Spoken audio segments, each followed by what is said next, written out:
Ladies and gentlemen, please rise as we proudly present the Miami University Class of 2025.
Ladies and gentlemen, the faculty of Miami University.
Ladies and gentlemen, presiding over our spring commencement ceremony, please welcome the 22nd President of Miami University, Dr. Greg Crawford, and our 2025 Platform Party.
Please remain standing and remove your hats for the entry of the color guard and the singing of our national anthem.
Oh, say, can you see by the dawn's early light what so proudly we hailed at the twilight's last gleaming, whose broad stripes and bright stars through the perilous fights o'er the ramparts we watched were so gallantly streaming, and the rockets' red glare, the bombs bursting in air, gave proof through the night that our flag was still there. Oh, say does that star-spangled banner yet wave o'er the land of the free and the home of the brave?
Please be seated.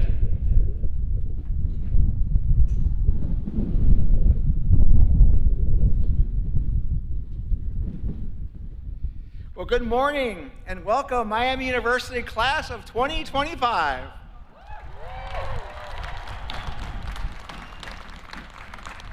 It's my pleasure to welcome you and your guests to Miami University's 186th spring commencement. And thank you to Anna Hilton, class of 2025, for that beautiful rendition of our national anthem.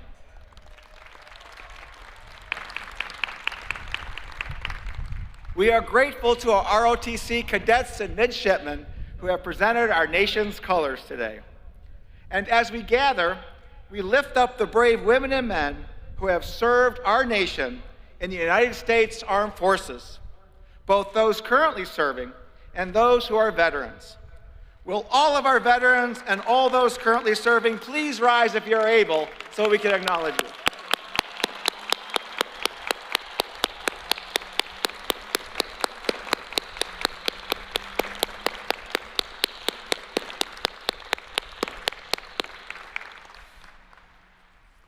Thank you. And welcome Miami students, family, friends, faculty, and esteemed guests. And welcome to all of those viewing this ceremony virtually from around the world. This is the most special day of the year when the entire Miami family comes together to celebrate the accomplishments of our newest graduates. Miami class of 2025, please stand if you're able. Up, up, up. Yeah. Let's give these graduates a big round of applause.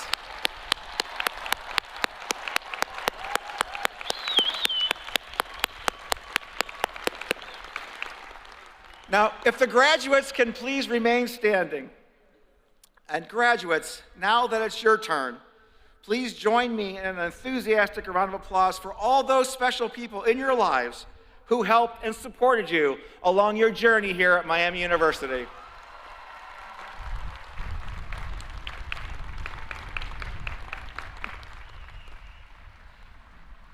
Thank you. You may be seated. Now let us recognize the extraordinary, dedicated Miamians who have touched your lives in many different ways. Would all faculty, current and emeriti, please stand if you're able?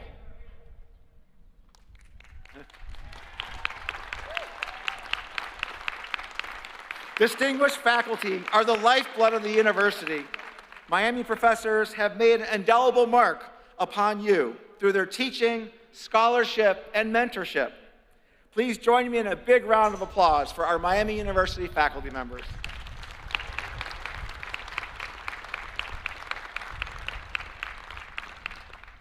And let us take a moment to recognize our Miami University staff. They work tirelessly, often behind the scenes, to support all of you. Would all Miami University staff please rise if you're able so that we can recognize you for your extraordinary hard work.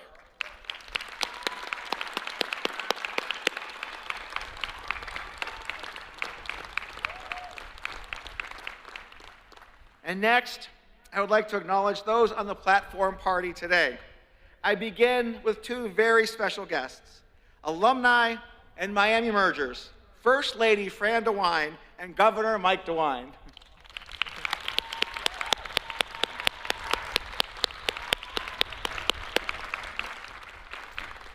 It's a very special day for our First Lady because she was unable to walk when she graduated in 1971, so she's walking today for the first time.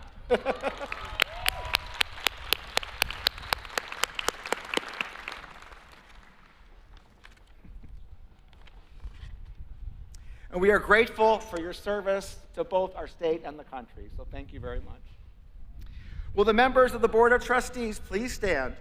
And all of our deans, members of the President's Executive Cabinet, and University Ambassador, please stand.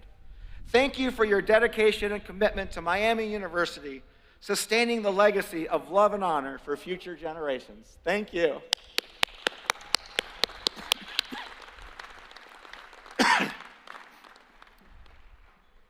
Will Associated Student Government President Will Brindley please stand? Our deepest gratitude to you and your entire ASG leadership team for your dedication and service and leadership on behalf of the entire Miami student body. It has been an honor to work with you, Will, and also to work so closely with Vice President Babs Dwyer. Congratulations.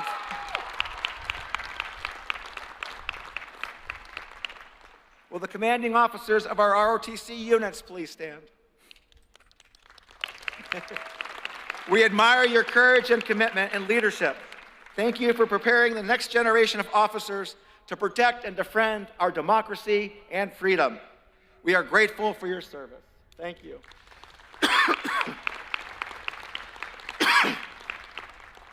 Will our special guest, Jeff Birding, Miami University class of 1991, please stand? Jeff is president and CEO of FC Cincinnati, and he will deliver our commencement address. We are honored to have him with us today. Thank you, Jeff.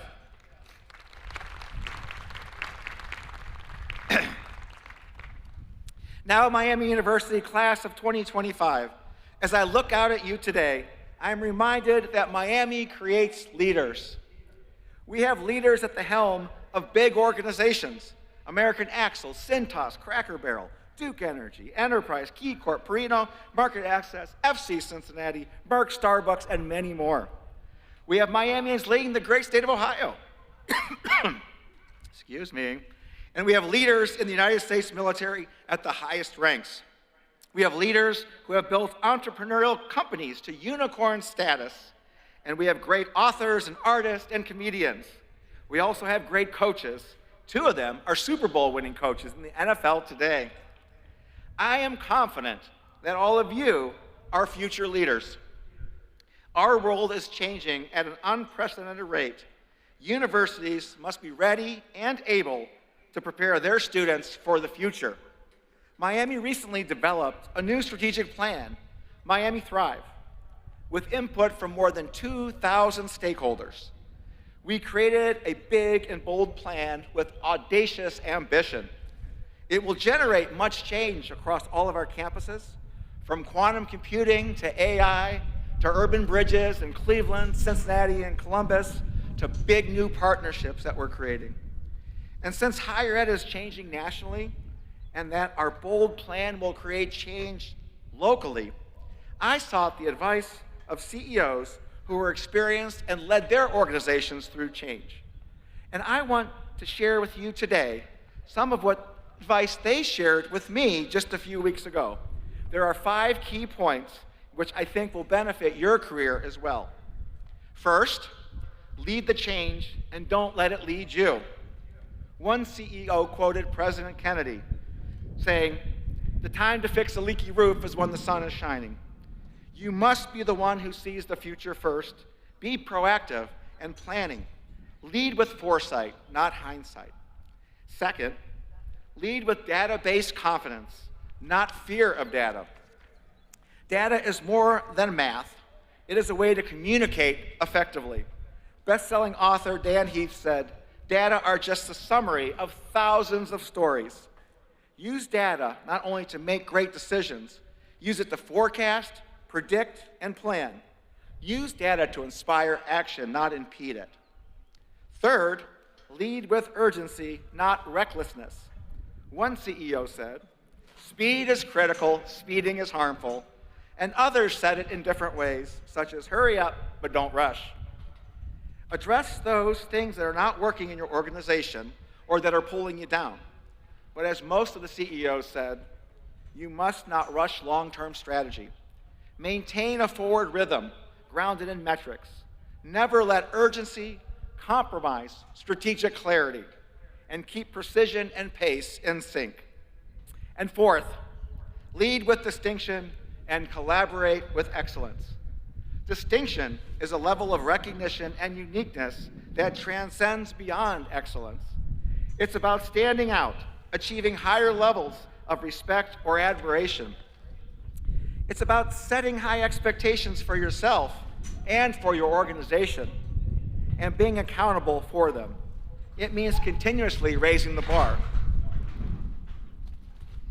Collaborating with excellence always raises your bar and your organization's bar. At Miami, we collaborate with excellence. You might have heard about our new partnership with Cleveland Clinic, the best hospital system in the world on quantum computing in health. We have Clevelanders here today. Awesome. You may have also heard that we are now the educational partner of the Cincinnati Bengals. Give me a big hoo day. I love it. The Bengals founder and coach, legendary Paul Brown, Miami class of 1930, was a Miami quarterback. He stands behind me in the Cradle of Coaches for his innovation in the NFL, and he's part of our Cradle of Coaches. So we're very excited about that new partnership. And these partners set a high bar for us here at Miami, and we love it. As one CEO said, excellence breeds excellence. And finally, lead with your mantra, relentlessly. Repetition enhances culture and purpose. Repetition reinforces clarity and consistency. It aligns daily actions with long-term vision. It fosters a shared vocabulary. It inspires virtues, belonging, and purpose. And when leaders constantly reference the mantra, they demonstrate a commitment and confidence in their organization. They elevate the organization and every person in it. I hope you find this wisdom useful in your own career. I sure did as we launch our new strategic plan. And there will come a time in your career, probably before you think you are ready, when a leadership opportunity plops in your lap. Don't fear such an opportunity. Embrace it and have the courage to follow on with it. And as you start your career, you will look up to the top of organizations, and it'll be easy to think, if I were the CEO or president, I would do this or that. But when you find yourself there, and you will as Miamians, you will quickly learn how challenging it really is. But seek out those mentors who have sat in that seat before you. They are full of wisdom, perspective, and the lived experience. They can help accelerate your success. And finally, let's go back to the key piece of CEO advice. Lead with your mantra. At Miami, our mantra has always been students first. You are our very top priority, and you mean the world to all of us. We put you first in the classroom, in your extracurriculars, and your lived experience on campus and student life. But most importantly, you are first in our hearts. We love you, class of 2025, and remember to carry love and honor with you wherever you go. You are Miami, and the world needs your leadership. Congratulations.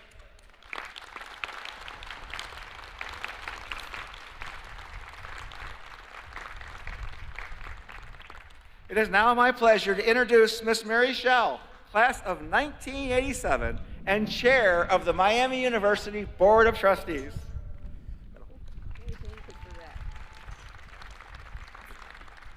Thank you, President Crawford. Good afternoon, class of 2025. It is my honor as chair to represent the Miami University Board of Trustees as we celebrate this momentous occasion in your lives. You carry with you all the best wishes of the board and the entire Miami community. We are keenly aware that you came of age during the time of a global pandemic. As students, you had to adapt to remote learning, social distancing, and isolation. But you have also shown resilience, perseverance, and an unwavering commitment to your education. Your ability to overcome obstacles and continue to strive for excellence is a testament to your strength. Remember what you learned during this challenging period. Embrace the power of connection, empathy, and compassion, and use those lessons to make a positive impact on the world. You now have the skills and experience to overcome obstacles. Your whole experience during your years at Miami prepared you for the challenges that lay ahead, and we have no doubt that you are ready just as we were ready. Commencement is also the beginning of a new adventure full of opportunities and excitement. Remember the lessons you learned inside and outside of the classroom. Your education here was not just about learning specific subjects or developing expertise, but also about developing your own convictions and beliefs and forging lifelong friendships. Miami University's core values, which include honesty, personal responsibility, and respect for diverse beliefs, have helped shape the person you are today. Use them as a foundation for all you do. Now it is your turn to make a difference in the world, to create new ideas, and to lead the rest of us with openness and compassion. But don't forget to slow down, to take time to engage with your surroundings and with the people around you.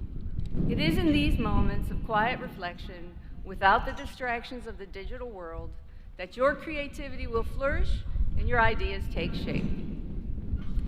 We promise you this: you are always welcome back.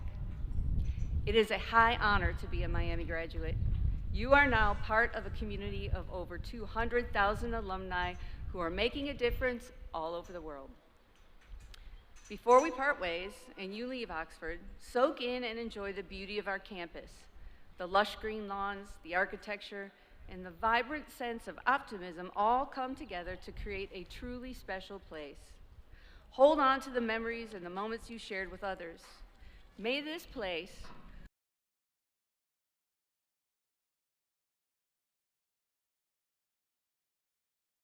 Trustees, we applaud you for your accomplishments and we wish you all the best. Your future is bright and we cannot wait to see all that you will achieve, because after all, to think in such a place, you led such a life. For love and honor from Miami, and for all of you, congratulations. We are all very proud.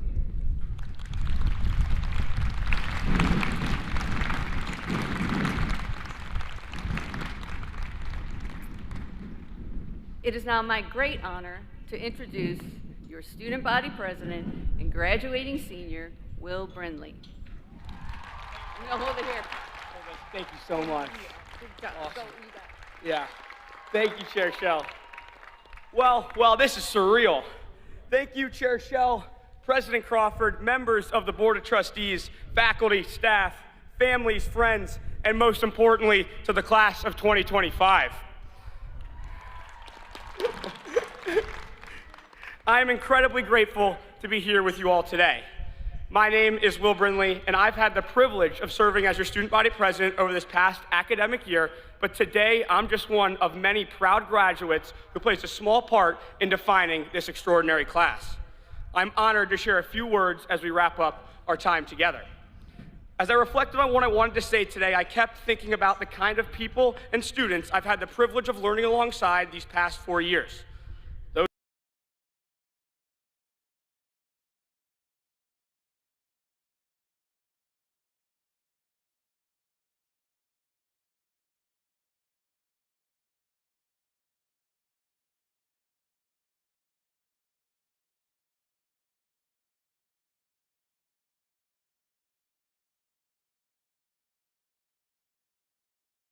Polls during midterm and presidential elections. It looks like those who gave countless hours of their time and raised thousands of dollars for philanthropic causes bigger than themselves. It looks like the group of students who supported international peers and stepped up to make campus a more welcoming place for everyone. And it looks like the undergrad who spent weekends driving truckloads of food into hurricane zones before making it back in time for class early Monday morning. Honestly, we'd be here all day if I tried to name every example. These are just a few moments that highlight the kind of people that are sitting in front of me today. Quiet acts, but loud in their meaning. Our time at Miami has been defined by people who noticed something that needed doing and simply did it. No spotlight, no recognition, no ever-elusive GPA boost, just action. And most of them did it without asking for credit. Another hallmark of what it means to be a Miami student. If you take a closer look at the Miami Steel, you'll see a Latin phrase that directly translates to accomplish without being conspicuous, or put another way, to do good rather than seek attention. That is not just a motto, it is a challenge. As we step into the next chapter, I challenge you all to carry that mindset with you. In a world that often values being seen over being impactful, I hope we choose to be useful, to do good even when no one is watching. And if there's any class that knows how to adapt, it's this one. We graduated high school and jumped into college in the middle of a global pandemic, learning how to pivot, how to find connection, and how to keep moving forward through uncertainty. Our stories here have all looked a little different. For some, it was trying a new sport, theater, or musical production, job, or student organization. It was engaging with a cause or a passion to help personalize the academic experience. It was taking on leadership roles on the athletic field, stage, or in the classroom. What makes us all more meaningful is that despite our different paths, we are all bound by the things that make this place feel like home. The camaraderie of late-night study sessions in King Library, sharing laughs over bagel and deli creations, or finding connection within Oxford's vibrant social scene. We found growth in the times we pushed ourselves outside of our comfort zones, all while balancing the demands of a busy college schedule. Each journey was distinct, but our shared experience is what makes Miami so special.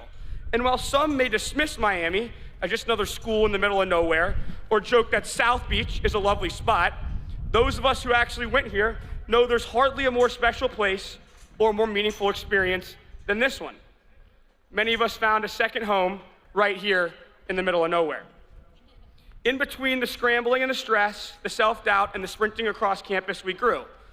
Because of that, we're leaving stronger, better, and more thoughtful versions of ourselves. When we look back, not just on the big moments, but on the little ones too, I hope we remember how it felt to be here. The energy, the people, the late nights that turned into early mornings, the moments that felt small at the time, but now today feel like everything. In a way, that is what Margaret Mead was really talking about, and what Miami has quietly taught us along the way. That real change comes from the people who care enough to do the work, not for the credit, but because it truly matters.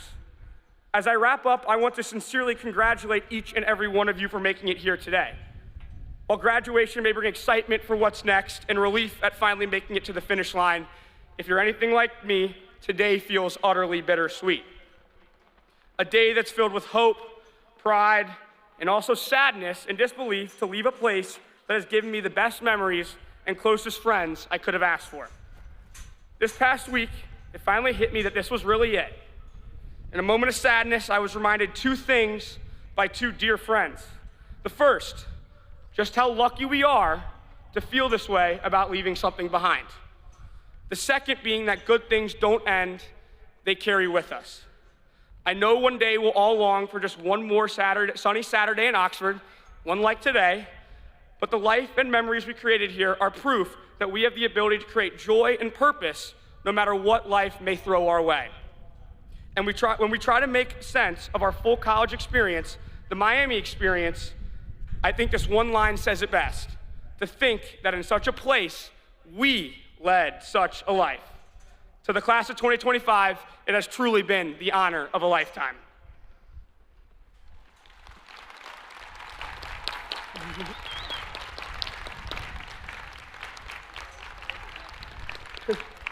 It's bad.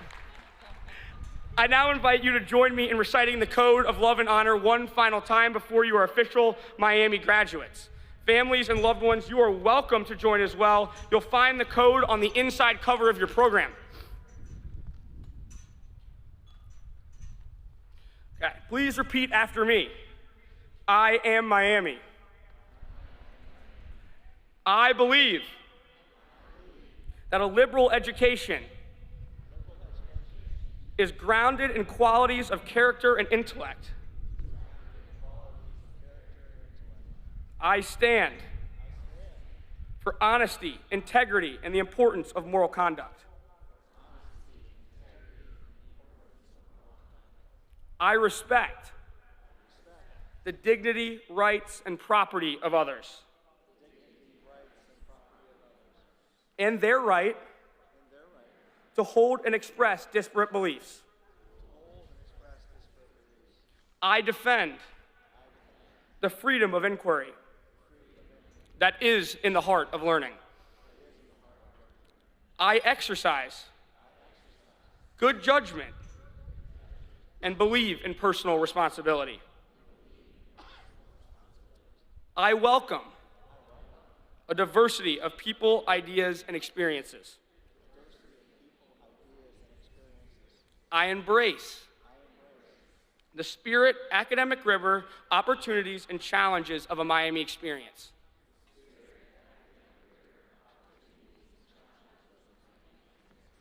Preparing me to make the world a better place. I demonstrate love and honor by supporting and caring for my fellow Miamians. And because I am Miami, I act through my words and deeds in ways that reflect these values and beliefs. With a deep sense of accomplishment and gratitude, I will love, honor, and make proud those who help me earn the joy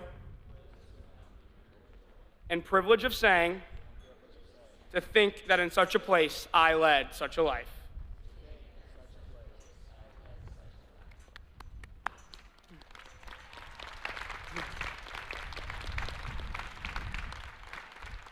It is now my honor to introduce University Ambassador Dr. Renata Crawford. Dr. Crawford is the embodiment of what it means to live with love and honor. Her kindness, dedication, and support inspire us all. Please join me in welcoming Dr. Crawford.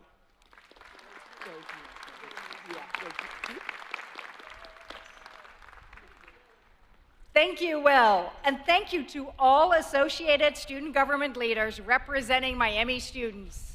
Congratulations, class of 2025. You look amazing.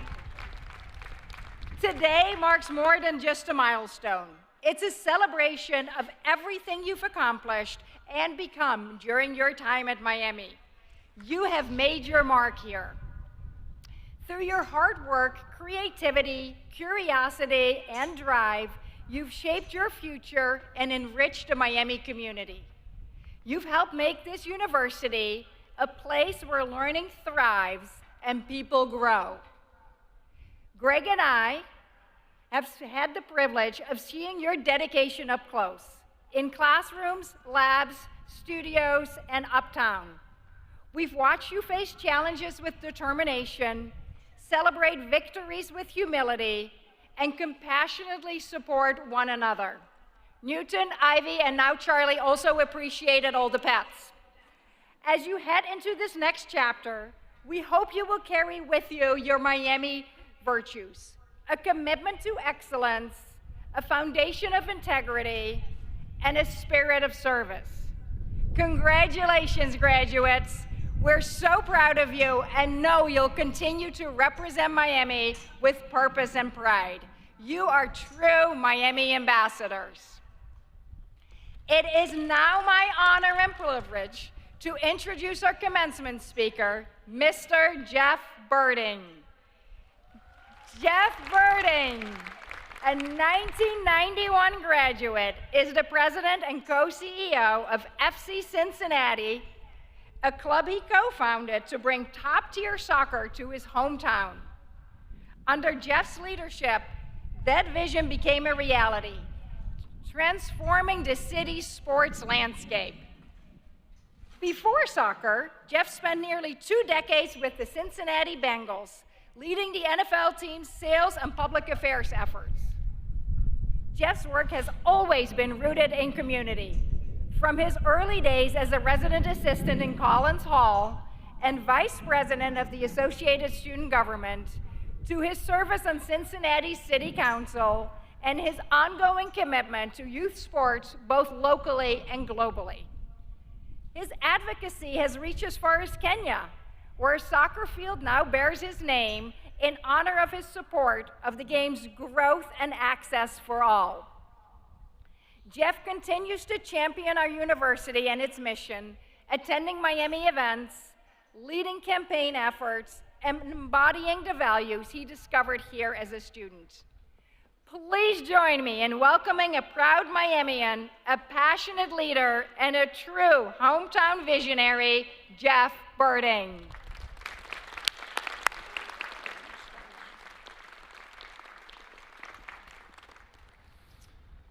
Well, happy graduation day. Great to be with you. Thank you, Dr. Crawford, for that very generous introduction. And good morning, President Crawford, distinguished faculty and staff, our Miami board members, our ROTC commanders, proud families and friends, and most importantly, the Miami University class of 2025. It is my honor and privilege to share this momentous occasion with you here in beautiful Oxford, Ohio. I get a wave of nostalgia and pride every time I come here with the iconic red brick and tree-lined streets that make this campus one of the most beautiful in the country. And I'm thrilled to be here as your commencement speaker and as a proud alumnus of this esteemed institution and a parent of alumnus, my daughter, Allie Birding.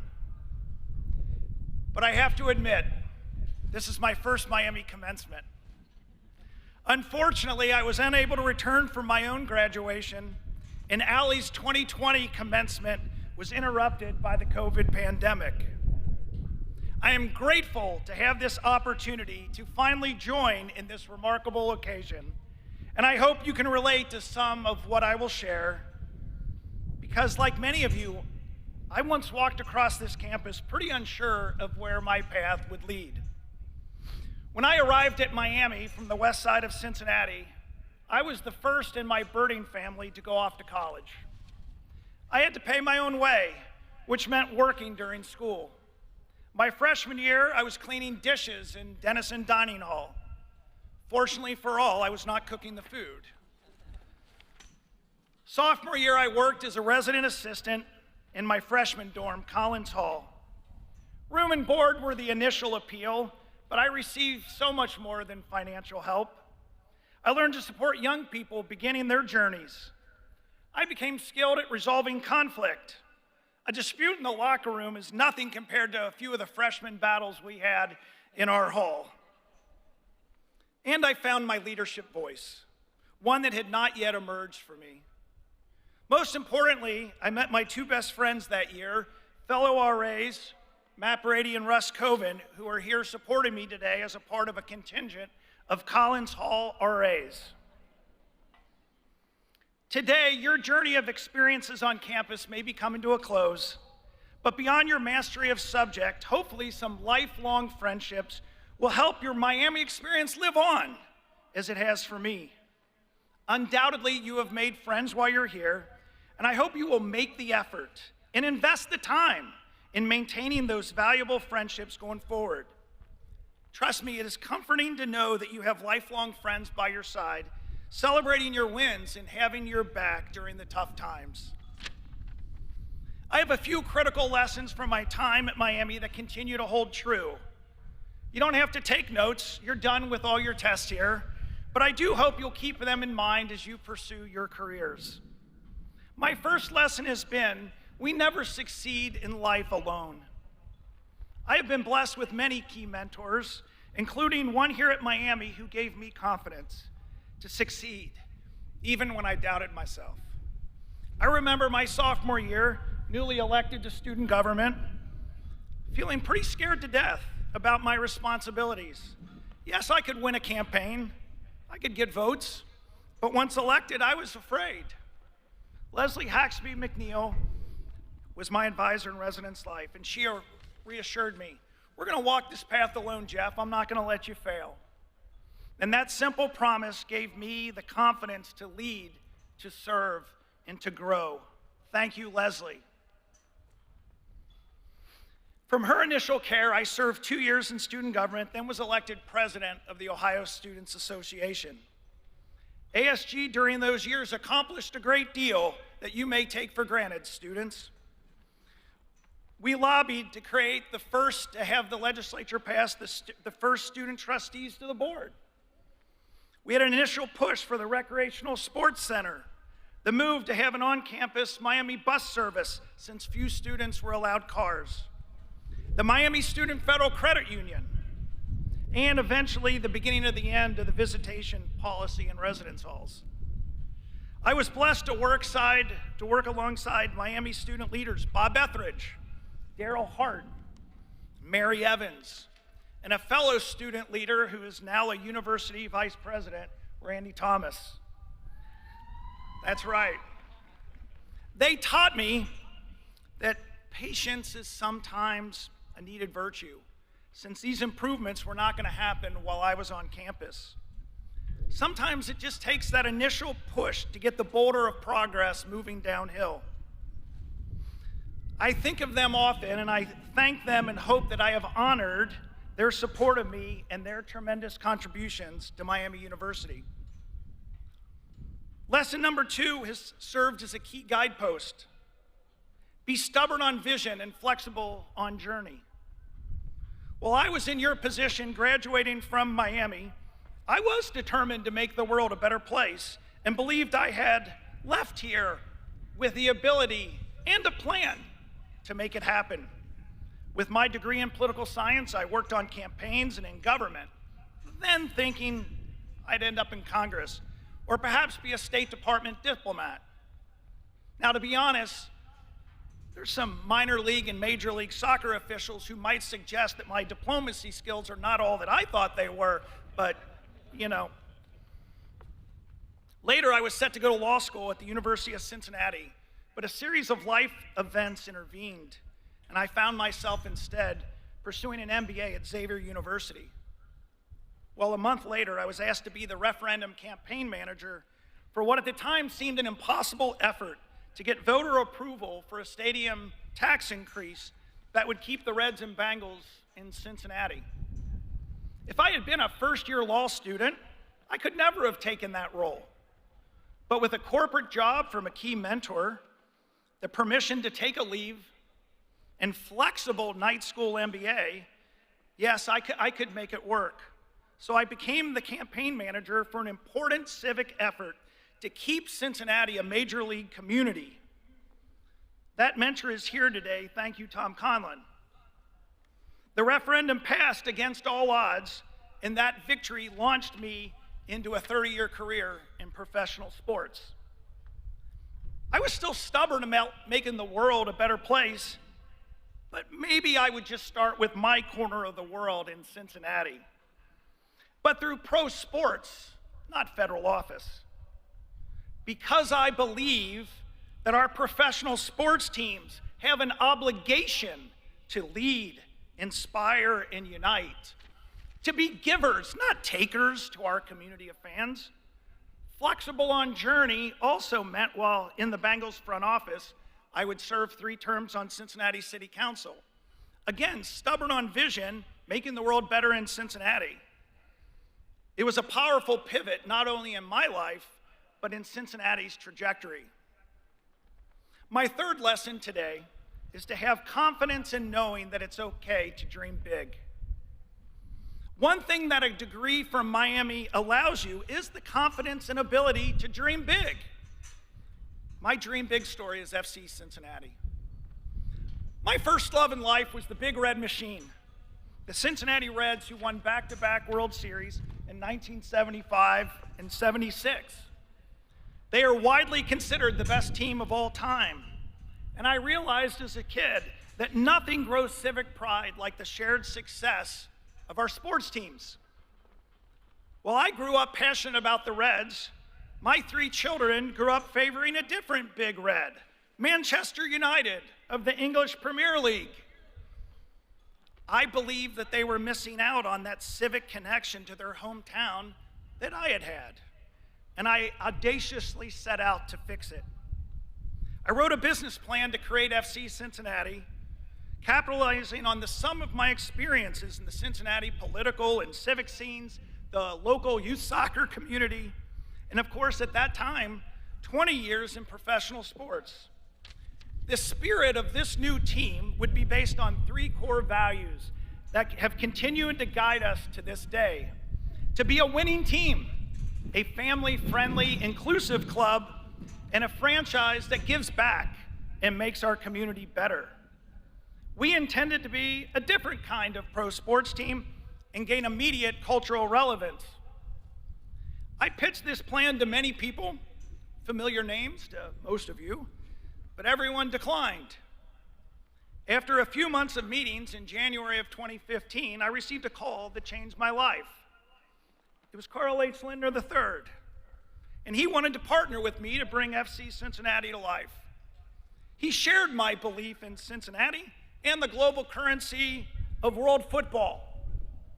By May, after a positive meeting at Major League Soccer's offices in New York, we had a pathway to start in a minor league, then quickly move up to Major League Soccer.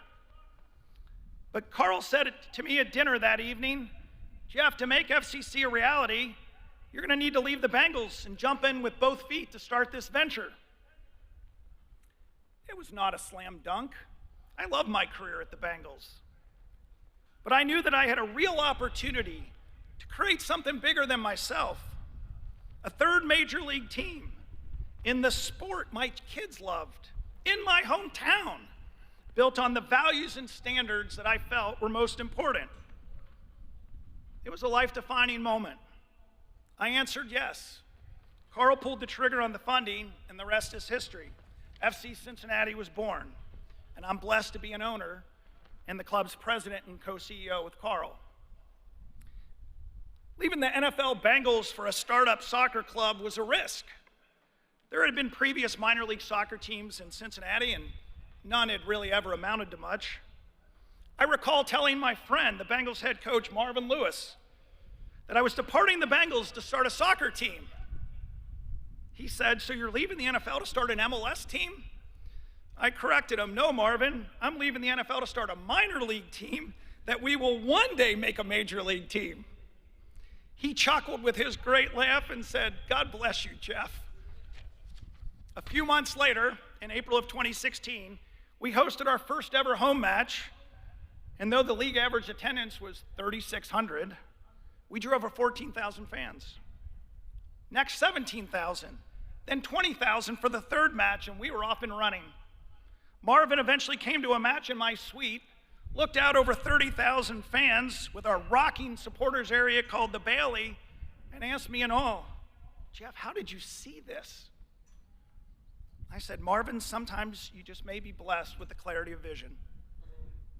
That July, we had over 30,000 fans, the largest attended soccer match in Ohio history, to watch our little third division soccer team take on Crystal Palace of the English Premier League in an exhibition friendly. The first time that a team from the world's most popular league had ever visited my hometown. Before the match, with a massive and electric crowd, my younger daughter Grace, who's here today, leaned over to me and said, "Dad, look what we did. Look what we did." Recalling that moment still gets me choked up. From that inaugural season, our FCC story developed quickly. We were invited into the MLS expansion process where we recruited a larger ownership group, including the Farmer family who generously support Miami. Our team had an epic underdog semifinal run in the US Open Cup where we first beat the Columbus Crew and Chicago Fire in front of over 30,000 people. Then in 2018, we won that MLS expansion bid and our first trophy as USL champions before moving to MLS in 2019. We set about building our new best-in-the-world soccer stadium in Cincinnati's West End neighborhood. FC Cincinnati had led a very charmed life to this point. But as they say, what goes up must come down. And for FCC and me, it sure did. What had been an incredible startup success 2016 to 2019 began to fall apart in 2020. Of course, the pandemic changed people's lives, and our team and staff were no different. We were building up our stadium while our people were down and burned out. We had the wrong soccer leadership, and on the field, our team was historically bad. When we opened our stadium in 2021 to great reviews, the team had really become a laughingstock. I didn't know that in soccer, the worst team each season earns not a trophy, but a wooden spoon. People took to start mailing us wooden spoons to our offices that we had earned that over the first 3 years as an MLS team. We weren't the winning team that we had set out to be. As we started our search for our new general manager to lead soccer, ESPN.com ran a story that referred to me as the worst executive in all of professional sports. Yeah, that wasn't fun. My mom and dad, my family and friends had my back, called to see if I was okay. And I was okay, but it was humiliating. I recognized I had two choices. I could ignore it. I didn't know the writer, and frankly thought the story was inaccurate and unfair, and chalk it up to a story that would soon be forgotten. Or I could think about what the writer had said, take it to heart. I chose the latter. Life can be tough, but we keep moving forward. And what I realized then is we needed to change. I needed to change. What makes you successful one day may not work the next. We were no longer a startup, and I needed to build a sustainable culture with a leadership team of experts around me. I was willing to admit being wrong and change to win, rather than hold on stubbornly thinking I was right while continuing to lose. I learned I needed to prioritize our people, not just push them. and asked for help in creating a culture where people spoke up and felt ownership. I had to pivot where I could continue to be the visionary for the future while delegating much of the day-to-day to my team. Since making those changes from the beginning of 2022, now 3 1/3 seasons later, we have the most points of any team in Major League Soccer, and we are currently in first place in the entire league.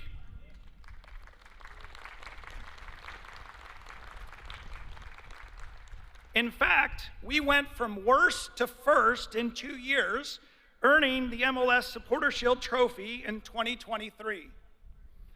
I admit I suffer the losses, and I don't always celebrate the wins. But after our first MLS trophy, we gave all of our owners, staff, and players championship rings. I don't wear mine often. I prefer understated humility. But my father reminded me that I had never won a ring in nearly 2 decades at the Bengals,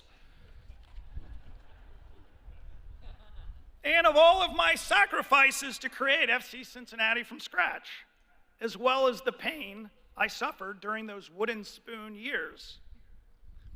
He said, "You don't need to apologize for wearing what you earned." So this ring is a symbol of the winning that is attainable when you have assembled the right team. I'd like to invite all of you to an FC Cincinnati match at TQL Stadium. And for those going afar, I'd like to invite you to make FC Cincinnati one of your teams. I share this painful part of my journey because it's a lesson that I believe is crucial. And I hope that it's helpful given that all of us are going to experience failure in our careers. FCC had been very comfortable in our early success. I had been praised as a startup leader. Then we lost a lot. I was nationally embarrassed and tremendously uncomfortable. I love the teachings of the author John Gordon and highly recommend him. We use him pretty frequently at FC Cincinnati. He writes, quote, "It is during seasons of discomfort that we learn, adapt, and grow. To have a growth mindset is to welcome the uncomfortable," unquote. I could have turned down the opportunity to work in sports. Later, I could have remained in my secure job with the Bengals. Indeed, in some way, those conservative choices would have been the sensible thing to do. But being bold and be willing to change allowed for the creation of something truly special. To have this confidence, this willingness to be uncomfortable requires faith. Faith that you are here for a reason. And the most important thing that you can do in life is to find, live, and share your purpose. But you, class of 2025, have every reason to have faith. You are now armed with a degree from a tremendous university. You have gained not only substantive knowledge, but the ability to analyze materials and problem solve important issues. You've developed a network of talented people who will one day lead organizations. The degree that you receive today arms you with all that you need to be bold and to embrace change. The learning process that you have navigated to graduation today isn't an end. It's your beginning. Learn from every job and experience. Each job, good or bad, prepares you for the work of your life's purpose. I drew upon all of my varied experiences to create FC Cincinnati. You will have similar opportunities.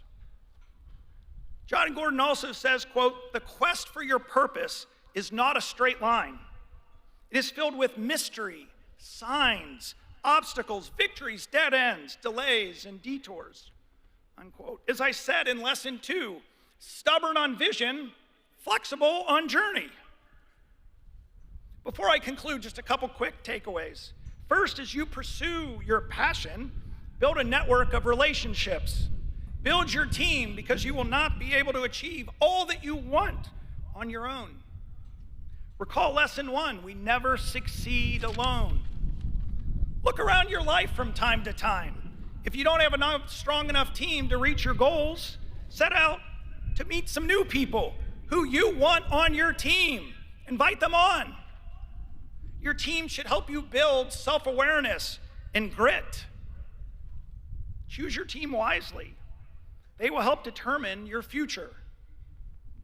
The quarterback of my trophy-winning team is my wife, Lindsay. Thank you, dear.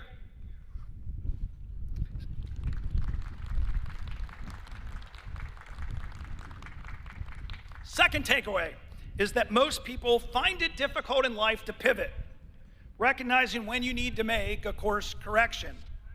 Building your network and working with a growth mindset will keep you busy. But don't be so forward-looking that you don't look around. There will be times when you'll need or want to make a course correction. Take the leap. I was going to go to law school, but chose not to. I was a city councilman, a job that I found fulfilling, but I felt I had more to give. I had a dream executive post with the Bengals, but looking around, I was convinced I could help grow my city with a big idea to bring Major League Soccer here. Lesson number 2 again, stubborn on vision, flexible on journey. So build your team and be brave to pivot. Wrapping up, one final story I can share is a 30-year veteran in professional sports. I know that while we learn from losing, the chase for winning is always more fun. Earlier I mentioned the Big Red Machine. I met Pete Rose in one of my final years at the Bengals, and then months later, I was in Vegas for a soccer tournament with my son Jack. Pete Rose was signing autographs across the hall, and as we stepped over, I wanted to go inside and say hi. While we were talking to him, Pete asked how the soccer tournament went. They didn't win too many games in that soccer tournament, and Pete said, "You know, my philosophy is that the most important part of sports is winning." Because as Pete said, if you believe that and approach every day with that belief in winning, you will prepare to win. You will sacrifice to win. You will compete to win. Then Pete said, now sports doesn't allow you to win all the games, of course, but if you live by this philosophy, if you honor this commitment, prepare, compete, and sacrifice to win, you will win life, boys. You will win life. You will see this Pete Rose quote throughout our FCC facilities as a reminder that these winning habits are the way to win in life. Regardless of the varying paths each of you take, I do hope that there's one constant to your winning life. I want to encourage you that whatever your job is next or beyond, on your journey you will decide to serve others. Scripture teaches us that to whom much is given, much is expected. You now have a college degree, not just any degree, but a degree that's going to allow you to do great things. When you serve in small ways, you'll get more opportunities to serve in bigger ways. Doing things that makes the world better is what makes all the hard work worthwhile. In the smallest of ways, just being nice to someone can change their day and maybe their fortune. And it doesn't cost you anything. I can testify with warm assurance that we have so many amazing stories of how FC Cincinnati has had an incredible impact on people's lives. It's truly our secret sauce. We are living in challenging times. Last year's commencement speaker, Brian Nickel, wisely urged the graduates to have gratitude for living in America. I'm going to go further. Love America for all of its blessings and failings, historically and today, and resolve to make it better. Thank our veterans and current members of our armed services for their brave service. Speak up for your values, including, I hope, the belief in the national importance of colleges and universities. Yeah, our colleges and universities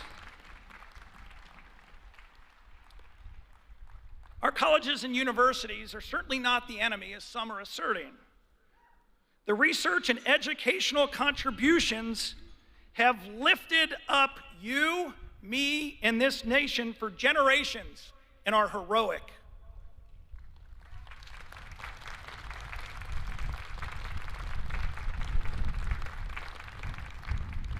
In closing, famed USA Olympic hockey head coach Herb Brooks, before arguably the greatest upset in sports history, said to his 1980 gold medal winning team before they took the ice against the Soviet Union, he said, "This is your time. Now go out there and take it." Miami class of 2025, the world awaits and needs you. Go out there and change it. Love and honor to all. Congratulations.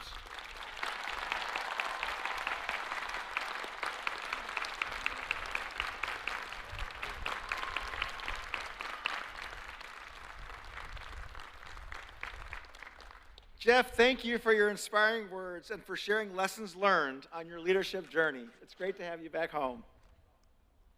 We will now recognize and honor Jeff and several other very special Miamians today.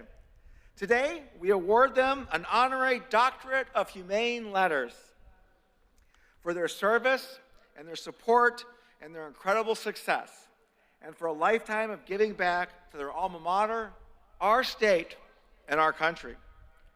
Executive Vice President Provost Dr. Liz Mullinex and Dean of the Graduate School, Dr. Michael Crowder, will you please join me? I have to hold it down. Thank you, Greg. It is now my great honor and privilege to present to you each of our honorary doctoral candidates. As I call your name, please join the President and Dean Crowder. David Buddig, Miami University class of 1984.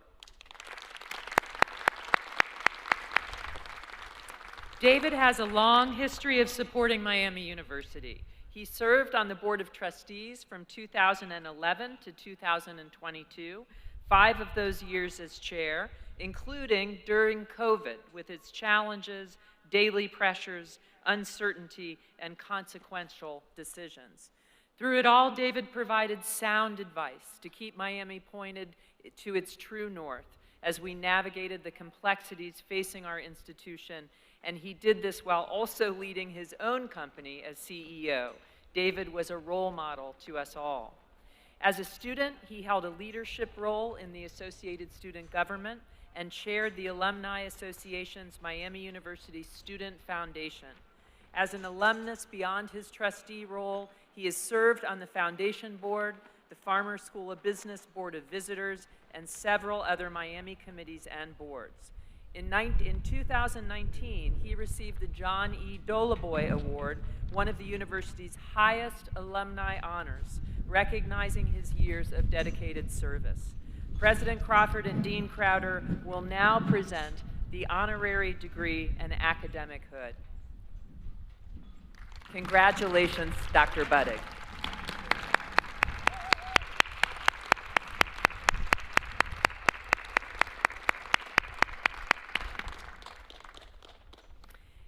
Kay Geiger. Miami University class of 1978. Kay traces the foundation of her distinguished 45-year career in financial services to her time at Miami, where she earned a Bachelor of Science in Marketing from the Farmer School of Business with minors in Spanish and Portuguese. She later completed an MBA at Ohio State before holding executive leadership roles at U.S. Bank, Bank of America, and ultimately serving as regional president at PNC Bank. A dedicated alumna, Kay has served on Miami University's Board of Trustees, including a term as secretary, the Foundation Board, and the Farmer School of Business Advisory Council. She has received numerous accolades, including the John E. Dolaboy's Alumni Award, the YWCA Career Woman of Achievement, Cincinnati Reds Community Impact Award, and induction into the Northern Kentucky Business Hall of Fame. Kay continues to share her leadership and insight as a strategic advisor and board member for organizations such as Cincinnati Northern Kentucky International Airport and Cincinnati Children's Hospital Medical Center. President Crawford and Dean Crowder will now present the honorary doctorate degree and academic hood.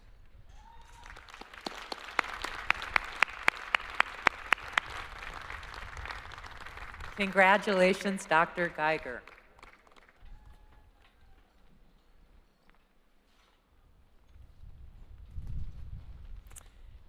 First Lady Fran DeWine, Miami University class of 1971. Will you please come forward? First Lady Fran DeWine's life is a testament to her enduring love for family, education, and the well-being of Ohio's children. A native of Yellow Springs, Fran met her husband, Governor Mike DeWine, in the first grade, a childhood friendship that blossomed into a lifelong partnership. As First Lady of the state of Ohio, Fran DeWine has brought her nurturing spirit and advocacy to the forefront, championing causes close to her heart. A passionate supporter of early childhood literacy, she led the expansion of Dolly Parton's Imagination Library across all 88 Ohio counties, ensuring every child under 5 can receive free monthly books. She's known for her hands-on approach, teaching kids to cook, grow vegetables, and understand nutrition. Fran DeWine's tireless efforts to support families, promote healthy living, and foster a love of learning reflect her deep belief in Ohio's future and its youngest citizens. President Crawford and Dean Crowder will now present the honorary doctorate degree and academic hood.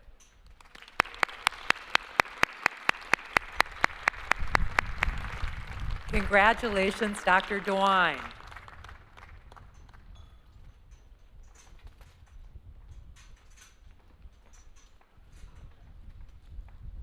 Governor Mike DeWine, Miami University class of 1969. Will you please come forward? Governor Mike DeWine embodies a lifelong dedication to Ohio, shaped by his deep roots in the state and a steadfast commitment to its families. Born and raised in Yellow Springs, Governor DeWine met his wife Fran in first grade, and their shared journey began as Miami University students. Today, together, they have raised 8 children and are now proud grandparents and great-grandparents. His passion for family and community has fueled decades of public service. Elected Ohio's 70th governor in 2018, Governor DeWine brings a legacy of leadership that spans roles as Ohio Attorney General, U.S. Senator, Lieutenant Governor, and more. His vision for Ohio is anchored in strengthening families and building a compassionate, economically vibrant state where every Ohioan can live up to their God-given potential. From working in his family's seed business to shaping statewide policy, Governor DeWine's life reflects Ohio values: hard work, integrity, and responsibility. President Crawford and Dean Crowder will now present the honorary doctorate degree and academic hood.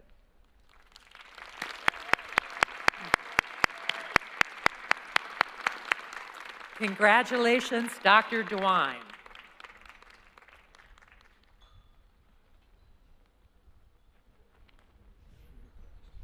And now, Jeff Birding, if you would join President Crawford and Dr. Crowder. As you heard earlier, Jeff Birding is a proud Miami graduate and passionate leader whose journey began here at Miami.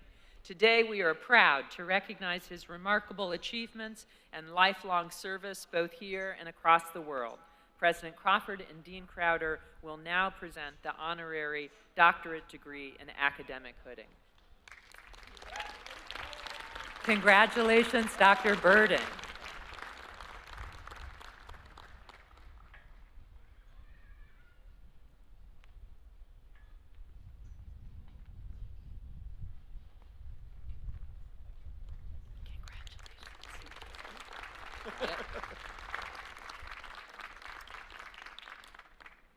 Will our honorary degree recipients please rise? Mr. Governor? I was waiting to say that all morning. With the approval of the faculty, the Board of Trustees of Miami University, and under the authority given to me by the state of Ohio, it is now my privilege to confer upon you the honorary degree of Doctorate of Humane Letters. We are proud to formally recognize your contributions to Miami University and your impact on the Academy and our society. Please join me now in a big congratulations for these incredible Miamians.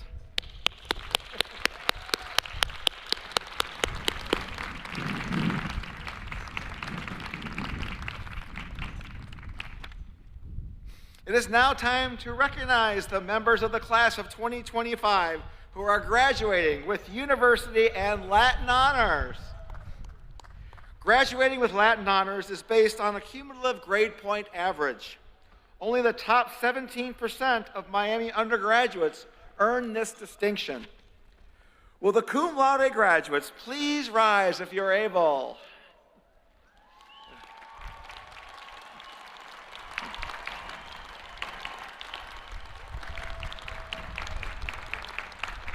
Students who are graduating cum laude comprise 10% of the undergraduate Latin honors students. Congratulations.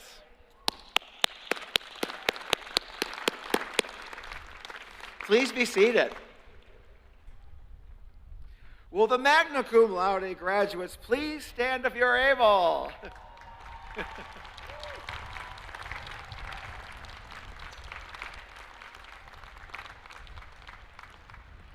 Students graduating magna cum laude comprise 5% of the undergraduate Latin honors students.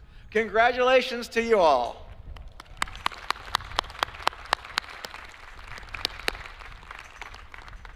And finally, will the students graduating summa cum laude, if you are not too exhausted from studying, please stand.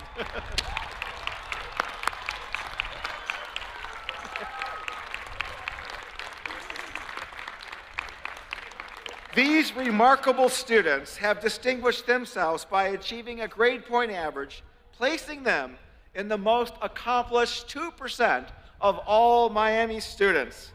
Congratulations on your extraordinary journey here at Miami University and academic achievement. Congratulations. And we will now recognize students who have earned university honors with distinction, and department honors. Would all graduates who have earned these honors please rise if you're able?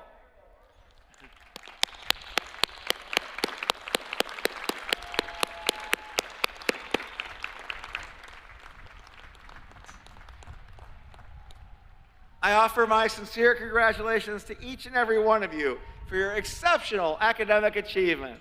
Congratulations.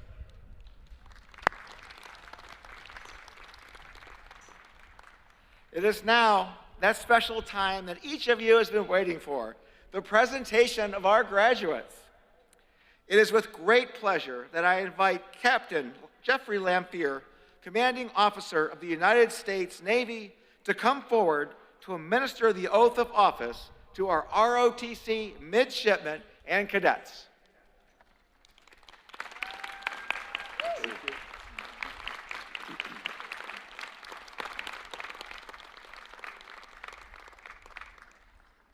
Good morning, Miami graduates. Congratulations, and good morning, Miami families.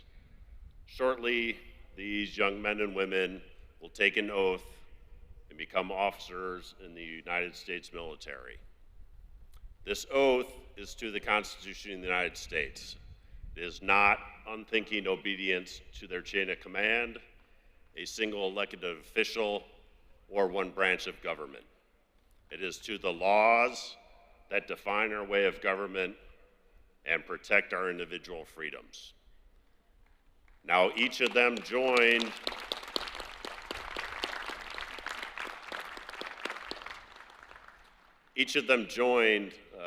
Reserve Officer Training Corps for slightly different reasons, but they all entered the military today dedicated to defending our country and with a desire to strengthen our country.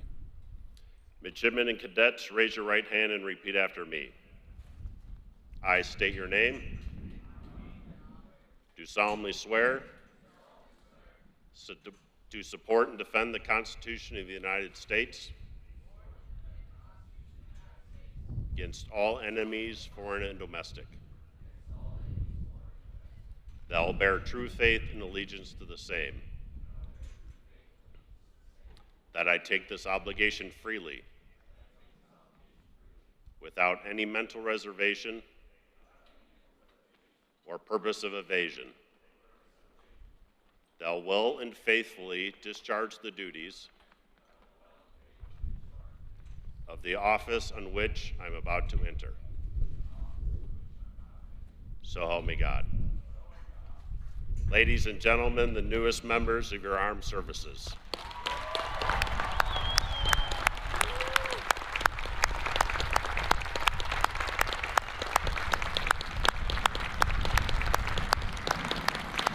Post.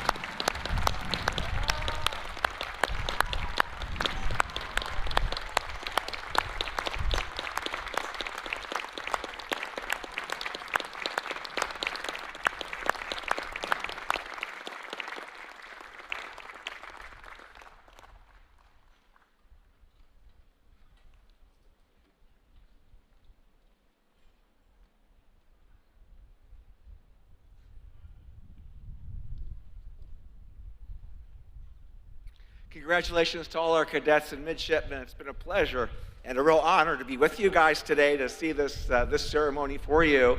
And you know how much we love our exercise boot camps and the Battle of the Branches with you as well. So it was a lot of fun this year. I'd now like to invite Captain Lamphere to join me at the podium, please. Captain Lamphere is concluding a career spanning over 34 years in the United States Navy, with his last 4 years of service as Department Chair of Naval Science at Miami University. We present him now with the President's Medallion in recognition and honor of his service to Miami ROTC and our country. Congratulations and best of luck to you, sir. Thank you, sir. Good luck.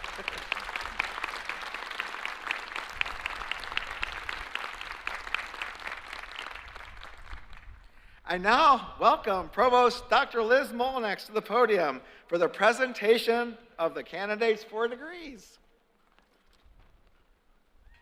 Thank you, President Crawford. As provost of this great university, let me extend my personal congratulations to the graduates as well. As Trustee Shell and outgoing student body president Brinley noted, your historic class, experiencing the majority of college in the midst and aftermath of a global pandemic, proved to be resilient, creative, dedicated, compassionate, and engaged. We are so very proud of all that you have accomplished here at Miami and can't wait to hear about your next chapter as alumni and world citizens. I now invite Dr. Mike Crowder, Dean of the Graduate School, to present the candidates for the awarding of the appropriate graduate degrees.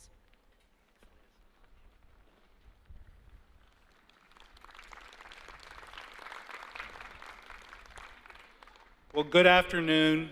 On behalf of the Graduate School, it is my honor and privilege to acknowledge the accomplishments of our graduates here today who have completed their graduate programs of study. Will all the graduates with a Doctor of Philosophy and a Doctor of Education please stand as you are able?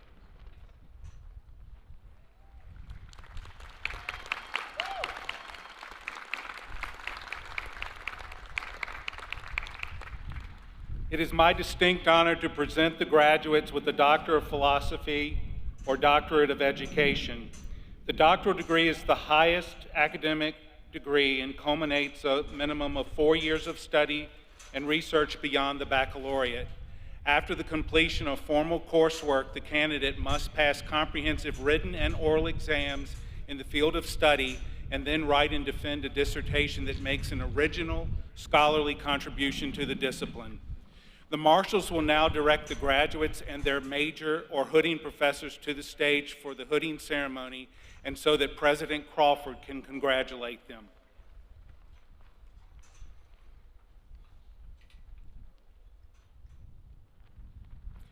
Robin Renee Brown, EDD Educational Leadership, Major in Hooding Professor Dr. Thomas Petter.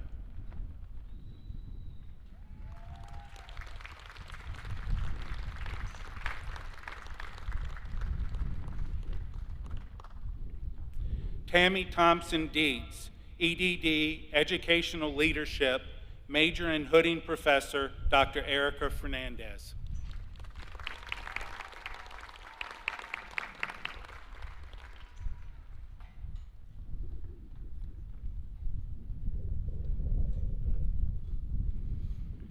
Destiny Ryan Brugman, PhD in English, Major and Hooding Professor Dr. Heidi McKee.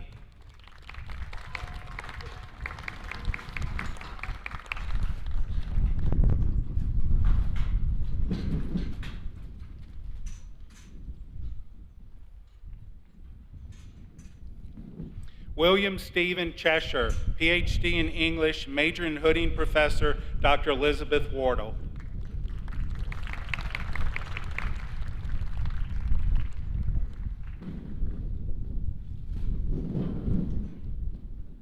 That's backwards.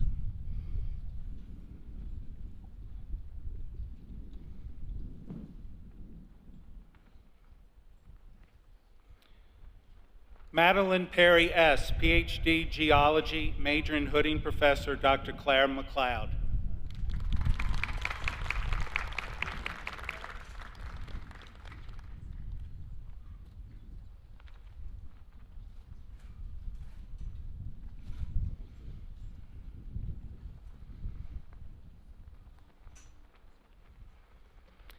Kaylee Janice Goki, PhD Geology, Major in Hooding Professor Dr. Mark Kretler.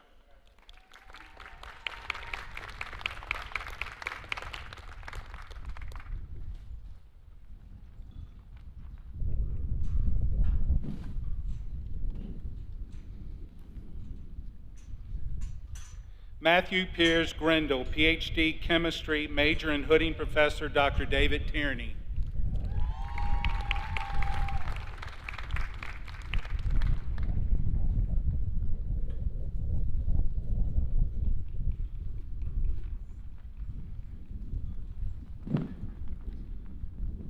Diana Tadala Kajasiche, PhD Educational Leadership, Major in Hooding Professor Dr. Thomas Petter.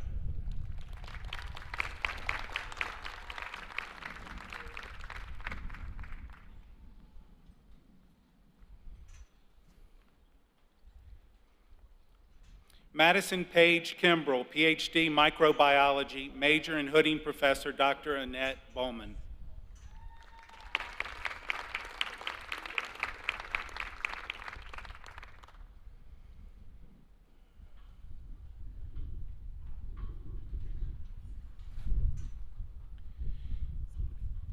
Jenny Kwan, PhD Social Gerontology, Major Professor Dr. Robert Applebaum, Hooding Professors Dr. Robert Applebaum and Dr. John Boblis.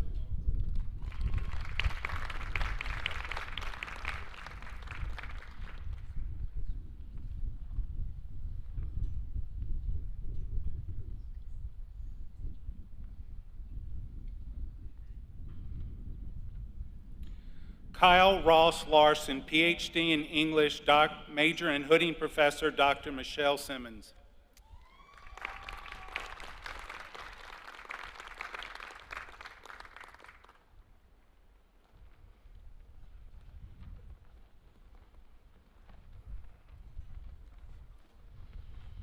Jason Rakos, PhD in Chemistry, Major in Hooding Professor Dr. Corey Rusinak.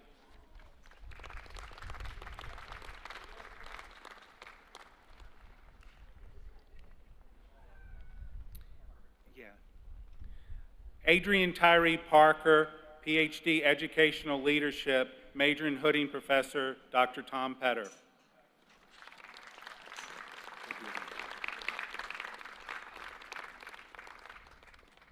Sorry, we got out of order. Now, Jason Rakos, PhD in Chemistry, Major in Hooding Professor Dr. Corey Rusinak.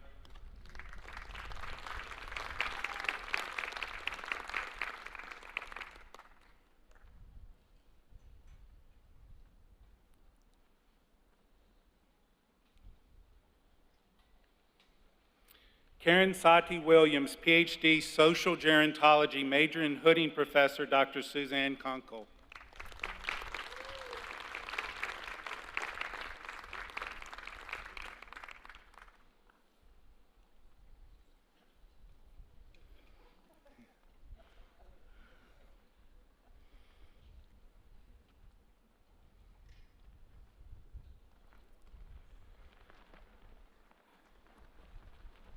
Please join me in congratulating all of the doctoral graduates.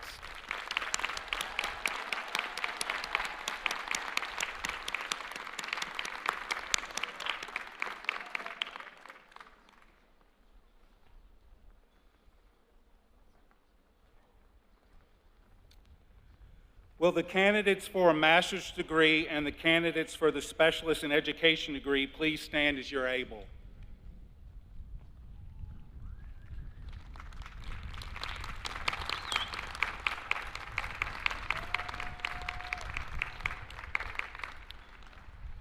The master's degree requires a minimum of 30 credit hours of coursework and scholarly activities beyond the baccalaureate degree, and the specialist in education degree requires an additional 48 hours beyond the master's degree. These rigorous programs prepare our graduates to enter the workforce as advanced professionals or for further academic study, and I present them to you with pride. The candidates for the master's degree and specialist in education graduates will be recognized by name at their respective divisional recognition ceremonies later today and tomorrow. Please join me in congratulating all those receiving master's and specialist degrees.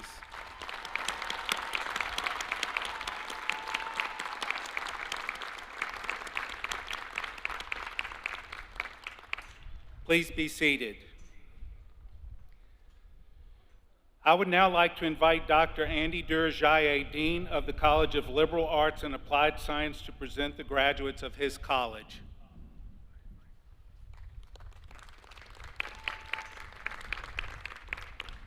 Will the graduates of the College of Liberal Arts and Applied Science please rise and remain standing if you are able?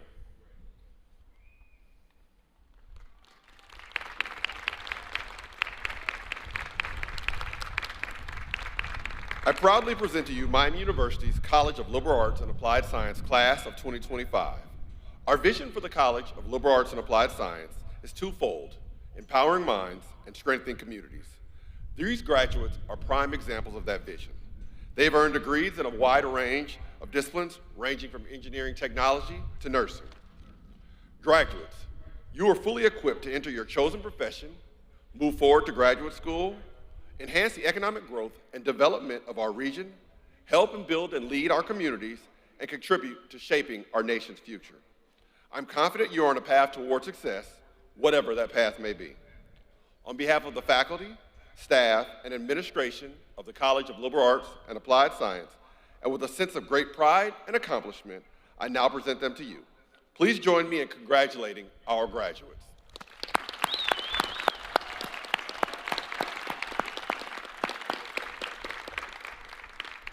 I now invite Dr. Bina Sukumaran, Dean of the College of Engineering and Computing, to present the graduates of her college.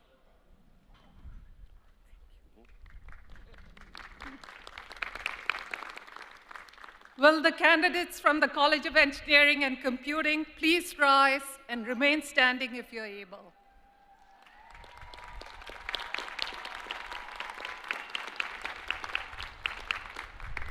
Let's give a warm welcome to our accomplished graduates in computer science and engineering. Their journey to this point has been one of hard work and dedication, marked by long hours in our labs and academic spaces. These graduates are now ready to confront the complex challenges that lie ahead, entering crucial sectors like technology, semiconductor fabrication, power systems, mechanical engineering, environmental remediation, drug discovery, paper and packaging manufacturing, medical device design, and even medicine and law. Their preparedness is a direct reflection of the exceptional dedication of our faculty and staff, who have masterfully blended technical expertise with the critical thinking skills fostered by a liberal arts education through a hands-on, project-based approach. This unique combination will allow our graduates to excel as articulate, curious systems thinkers and future leaders. I'm personally excited to see their future accomplishments and know they'll continue to inspire me. Please join me in celebrating our incredible graduates.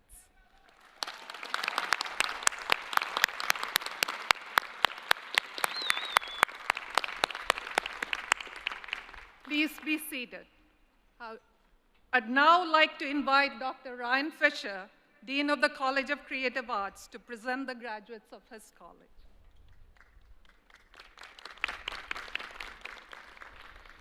Will the candidates from the College of Creative Arts please rise and remain standing if you are able?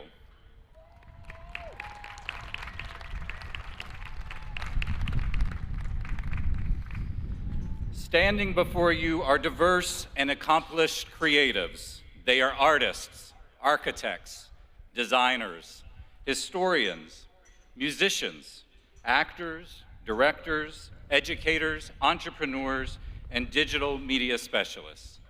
These graduates are prepared to forge new pathways, empowered by the knowledge, skills, and experiences they've cultivated during their time at Miami. Their visionary ideas and creativity will inspire us all to reimagine and create a more meaningful and beautiful world. Please join me in congratulating our graduates.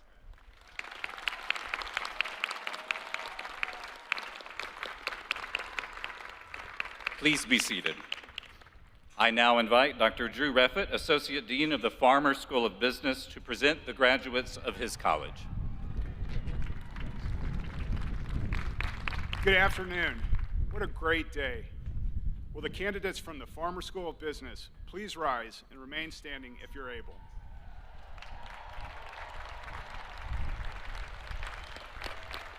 It is my honor and privilege to present this accomplished group of Miamians. Farmer School of Business graduates are beyond ready to add value to any organization on day one and are equipped to tackle the challenge of becoming responsible global leaders. Our graduates are innovative, creative, agile, data-driven decision makers who are excellent communicators and are well-versed in a number of areas, including accountancy, economics, entrepreneurship, finance, real estate, marketing, human capital management and leadership, supply chain management, information systems and cybersecurity management, and analytics. More importantly, they have been trained with one goal in mind: to lead effective organizations that provide people with meaning and purpose, ultimately doing good, and therefore creating a stronger global economy in which all people have the opportunity to benefit.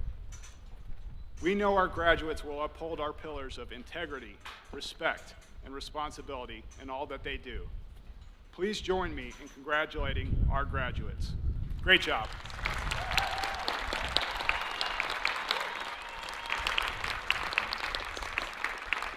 I now invite Dr. Amity Noltmeyer, Dean of the College of Education, Health, and Society, to present the graduates of her college.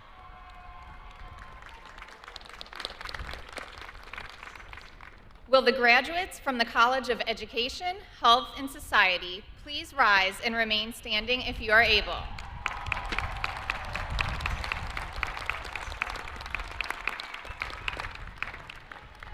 On behalf of the faculty of the College of Education, Health, and Society, I present to you our newest leaders, change makers, who will transform minds and bodies, the very health and well-being of our society in powerful and positive ways. These graduates have worked hard to prepare themselves to make a real difference in the world. They are ready to go forth and teach, coach, mentor, lead, create, motivate, counsel, and care for the mental and physical health of children and adults, families, and communities. They are ready for the work of transforming the lives of those they serve. Please join me in congratulating our graduates.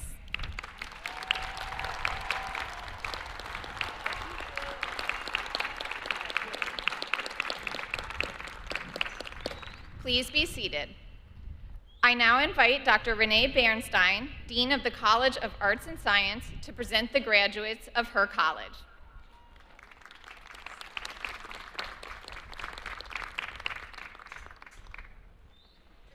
Will the candidates for the College of Arts and Science please rise and remain standing if you're able?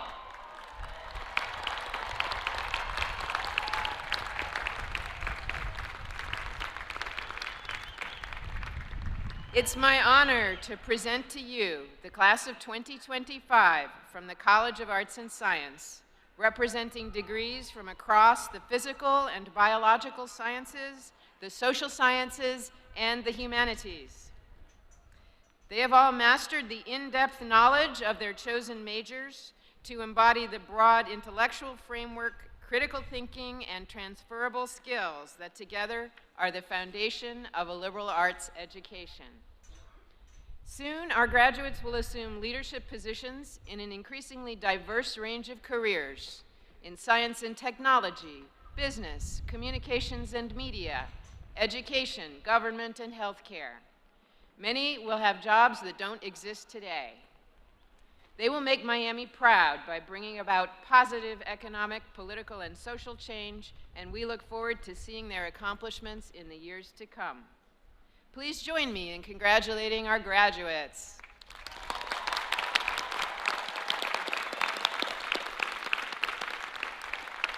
Please be seated.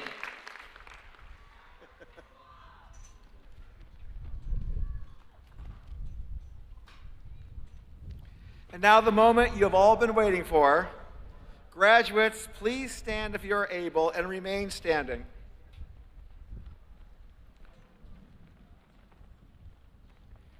By virtue of the authority vested in me by the state of Ohio, and with the approval of the faculty and board of trustees of Miami University, I hereby confer the associate, bachelor's, master's and specialist, and doctorate degrees upon all those who have successfully completed the requirements.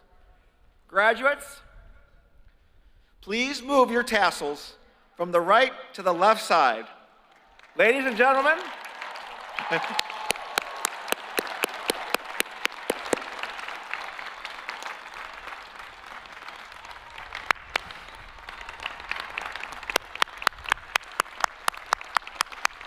ladies and gentlemen, I present to you the newest Miami University graduates.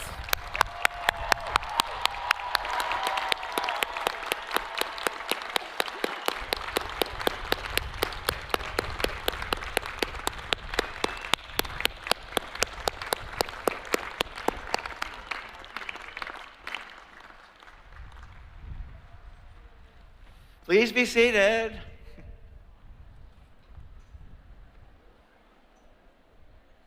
We now come to the close of this ceremony, the final moments of your journey here at Miami University.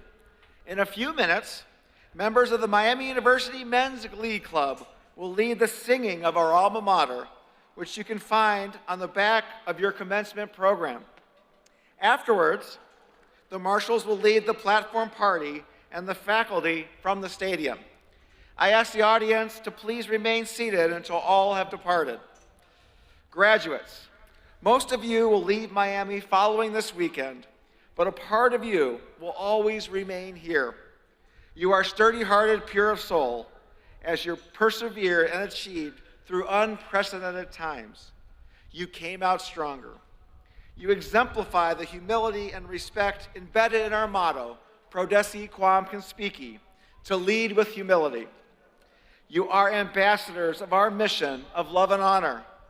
Wherever you go, you will carry Miami with you. And we know you will say, to think that in such a place I led such a life. It has been a true honor and privilege to serve as your president. Renata and I will miss you tremendously. Thank you for being such a big part of our lives.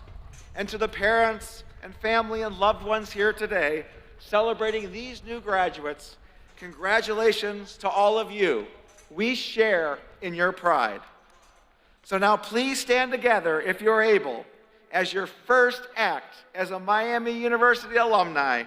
Please join the Men's Glee Club in singing of our alma mater. Congratulations, class of 2025. Love and honor.